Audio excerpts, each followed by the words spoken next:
Why Hola, the frick mis do you sound amigos. African? Welcome to the Last to First World Championship.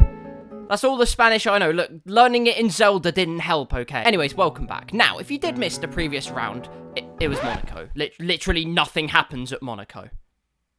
Or does it? That's for you to find out anyway. Go and check out the previous episode if you haven't already. Catch yourself up on who's leading the championship, who's chasing the championship, and many other things besides. We're here at the Spanish Grand Prix. Who are we driving as? Well, let's see what happened in a wet and wild qualifying.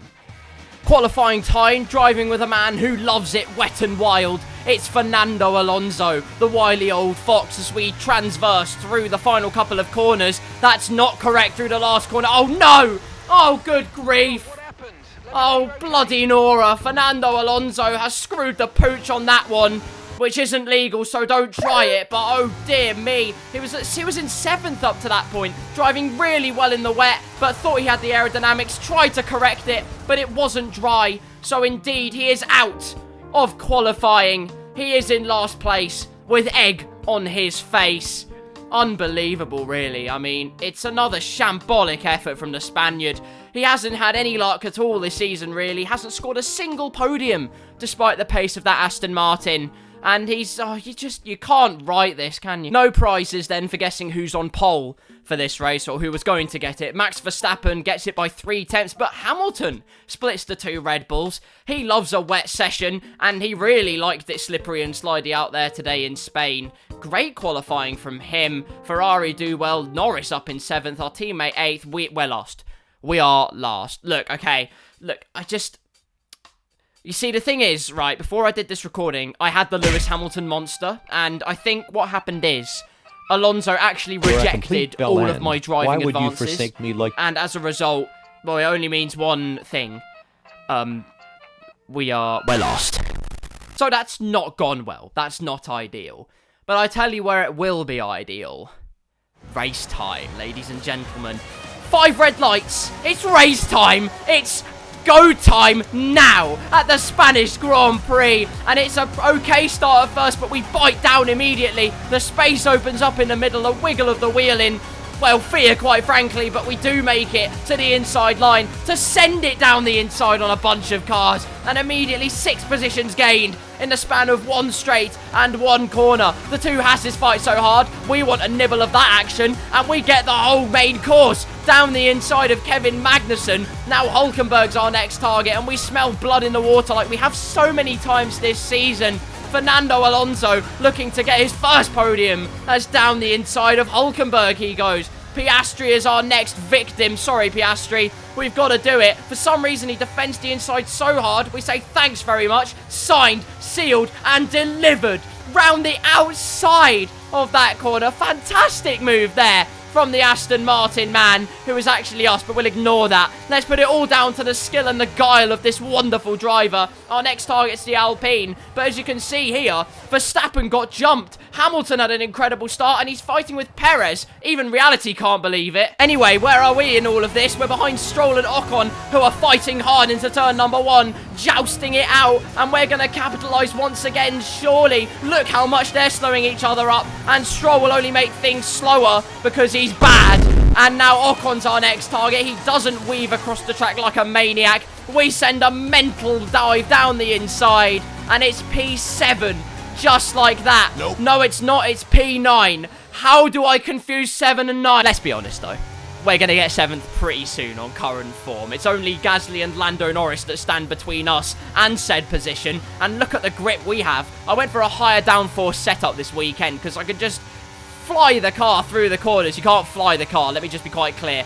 But we're showing the pace we have. We are flying, and we fly down the inside of Gasly. Absolutely wonderful stuff there. Brilliant traction, wonderful grip, and now Lando Norris is our next target. I have to say, the high downforce as well is the reason we were doing well in the wet before Fernando Alonso, well, as I explained, gave us a sudden case of death.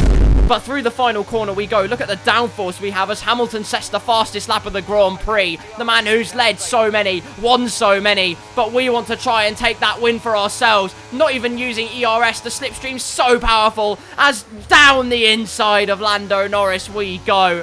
Had to hesitate there because I didn't think it was happening, but we get it done. Next target is Russell George then, who started on the mediums for reasons beyond my comprehension, because if he goes to hards like he did in Monaco, he's going to sink like a brick.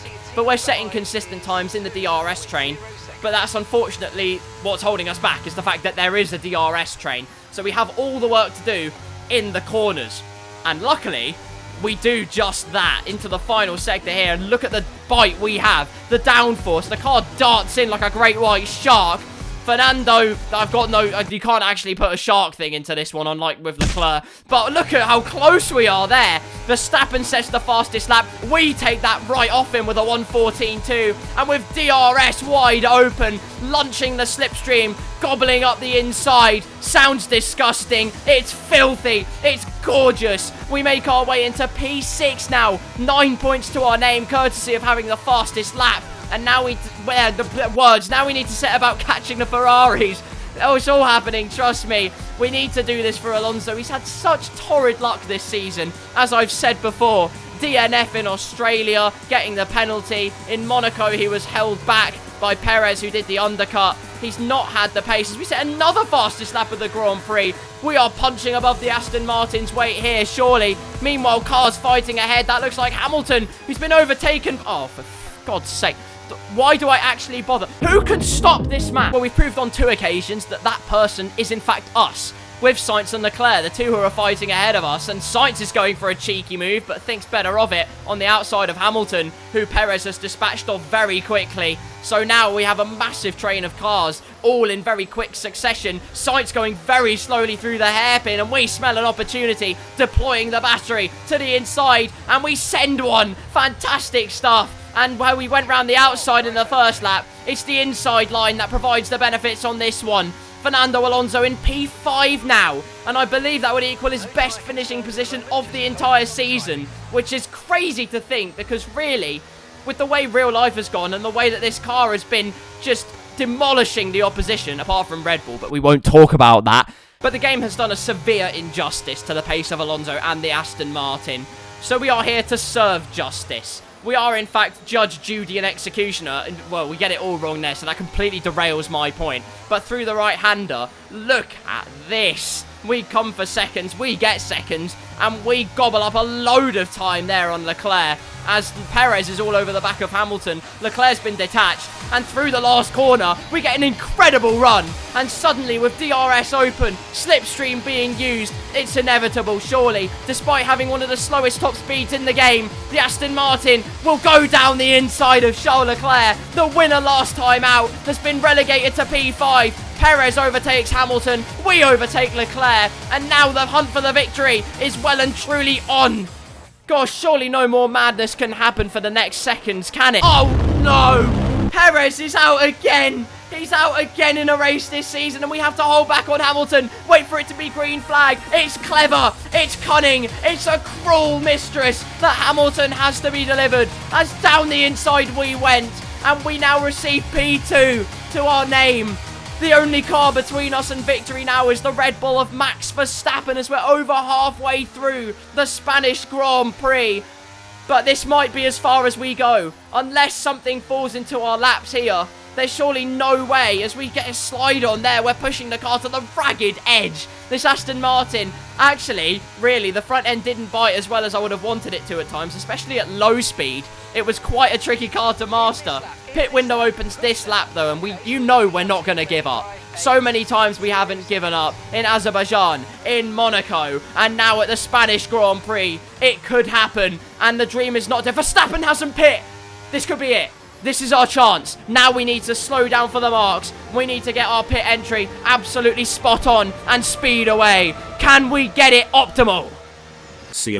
Absolutely wonderful turn in. Let's let the boys get to work then. And girls, let's not discriminate here. 2.4 second pit stop. Brilliant pit stop. And now we are off and away. If anything, we've extended the gap to the cars behind us. Sainz and Hamilton and Hoff, for God's sake. Are you sick? Guys, this is your one chance, man. Red Bull have dropped the ball for 2 seconds and the other teams haven't capitalized, but maybe we have. I'll tell you someone who has is Russell George, who pit a lap earlier and is now on the soft tyres. And if the softs are anything to go by, they're going to grip up immediately and really cause us some problems. But now's the job of undercutting Verstappen. However, Red Bull have deployed their secret weapon. Surely not. Not the first ever Dutch world champion in FIA history. Surely not Nick de Vries, who has proved his ruthlessness, his quickness, time and time again. And he's going to prove a tricky customer to overtake here at the Spanish Grand Prix. He's going to make his car as wide as possible to give his fellow compatriot any chance of winning the race. He's gone. He's gone. Well, he's bad. Anyway, through the right-hander we go, and look how wide we go. We're trying to push the car as hard as we can, but the aerodynamics say no. You won't do that, sunshine. We're almost going full throttle through the final corner. The downforce is so good round here, and we're not going to undercut Verstappen. I think De Vries did enough. There he is. But Red Bull dropping the ball for a lap could give us the prime opportunity to strike. And as we go through the first couple of corners, the gap is under a second. Oh my goodness, this could be it. Red Bull have fluffed it completely. They fluffed their strategy. They had one of their drivers out of the race. All they needed to do was make sure that they didn't screw it up as we set the fastest lap of the race and now have DRS. We are well and truly in the hunt for the victory. Fernando Alonso, I said he's a wily old fox. Today he's a rabid fox. He's looking for any opportunity to see Max Verstappen flounder, to fail. This is his chance for success, and we are going to fight it all the way. And this here is a prime example of the fact that the slipstream is absolutely monumental. There is a chance that we do this, and as we set the best first sector at the Grand Prix, you can see that chance coming ever closer to us. We might not have the overall pace of the Red Bull. We might not have the aerodynamic efficiency of the Red Bull. That's the sound of me not caring, because right now we're setting the fastest sectors of the Grand Prix, using the DRS to good effect. And with our setup, he can't get away through the corners. And with the slipstream, the straights are a foregone conclusion as well. So suddenly we have an entirely different race on our hands here as we harry the back of Verstappen. We catch up during the right-hander. He has slightly more bite on the exit, but with DRS and the strength of the slipstream, I'm confident that we are going to surge past the Red Bull. Max Verstappen is quaking. His team have let him down. Fastest lap of the race, DRS, slipstream, using it to great effect to the outside line. And we are past Max Verstappen. We take the lead of the Spanish Grand Prix. Fernando Alonso leads a race for the first time this season, which is unbelievable to think, but Verstappen will not give this up, and the strength of the slipstream is immediately apparent. God, it looks like it's going to be a tough one. Keeping Max Verstappen at bay, and I'd like to play a little game with you as he gets very close for comfort. See if you can spot the moment where my force feedback dies. If you guessed at the moment my car went suddenly left, you're correct. Yes, while I was jockeying for the lead at the Spanish Grand Prix, my force feedback said goodnight Irene. I've never had this happen to me, by the way. I have a Fanatec wheel, and I've heard that others have had this problem. I have never had this problem until now. And, well, the first patch has come out and they've done nothing about it. I actually have to turn my wheel off and completely reset it for the force feedback to work again. So, wait for it to come on. Unpause, bring the noise. Force feedback has returned, and we have returned, but Max Verstappen is right on our 6, quite frankly. Disgusting. Stop sniffing our rear end, and he says, alright, I'll go ahead. Well, that's not ideal, really, is it? Suddenly, though, I'd realised something. You know how the slipstream is mega strong? This race suddenly became a whole lot different. As we come through the last corner, we actually catch up during the last corner. Our high-speed grip is unbelievable as Verstappen sets the fastest lap of the race and takes that point away from us. So we say, fine, we'll take your first place away, dummy him to the inside, and round the outside again we go of the Dutchman. The championship leader has been dethroned once again of his first place. But it's not that easy. As we come on to the end of lap number 15, you know exactly what's going to happen. Verstappen only 4 tenths behind us, and we are not going to defend this too hard. He says as he defends the inside, but whatever. The point is Verstappen has so much pace, we were never going to maintain first anyway. But I have good news, because this is exactly where I want him to be. realise the lap counter. The next lap is the last lap.